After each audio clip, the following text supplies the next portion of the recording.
Everyone, welcome back to my another mini blog. সবাই কেমন আছো? আই হোপ সবাই খুব ভালো আছো। আমি কিন্তু বেশ আছি।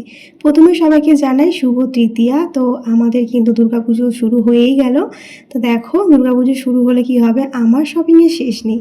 তাই সকাল সকাল রেডি হয়ে মাম্মামকে নিয়ে আমি আর তোমাদের দাদাভাই মিলে কিন্তু বেরিয়ে পড়লাম আবার শপিং করতে। পুজো আমাদের দোরগোড়ায় চলে এসেছে আর আমার শপিং যেন শেষই হতে চাইছে না। তো দেখো, আজকে আমি লাস্ট শপিং করতে বেরিয়ে পড়লাম। আমার কিছু জিনিস কেনার ছিল, আগের দিন 50% কিনেছিলাম আর আজকে 50% কিনবো। আর এদিকে দেখো, আমাদের পাড়ার প্যান্ডেলটাও কিন্তু প্রায় শেষের পথে, আর একটু কাজ হলে কিন্তু শেষ হয়ে যাবে। তো যাই হোক, তারপর আমরা চলে আসলাম বদ্দার ব্রিজে, আর বদ্দার ব্রিজ দিয়ে চলে যাচ্ছি আবারও সেই আমার ফেভারিট মল বাজার কলকাতা। তো সেখানে চলে আসলাম। তো এখান থেকে আমার কিছু টি শার্টের কালেকশন আগের দিন ভালো লেগেছিল, সেটা চেক আউট করতে চলে আসলাম আবার বাজার কলকাতার শোরুমে। তবে আসতে না আসতে দেখি সেগুলো সব বেরিয়ে গেছে। তো যাই হোক, এখান থেকে একটা টি শার্ট আমার পছন্দ হলো, তো এই টি শার্টটা আমি নিলাম আমার জন্য। কেমন হয়েছে অবশ্যই কমেন্টে জানিও তোমরা।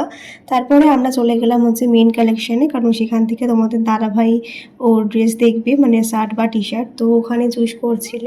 আর এদিকে দেখো, আমার মাম্মাম কিন্তু আজকে ওর পাপার ড্রেস চুজ করে দিচ্ছে। আগের দিন তো নিজের ড্রেসটা চুজ করে কিনেছিল, তবে আজ কিন্তু ওর পাপার ড্রেসটা চয়েস করে দিচ্ছিল। তো যাই হোক, তারপর কিন্তু আমাদের কেনাকাটা একেবারে ডান।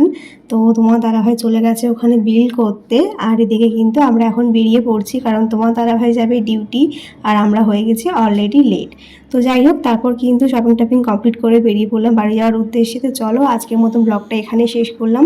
প্রচুর ক্লান্ত হয়ে গেছি আমরা সবাই। তো চলো, আজকের মতন টাটা, দেখা হচ্ছে নেক্সট ব্লগে, বাই।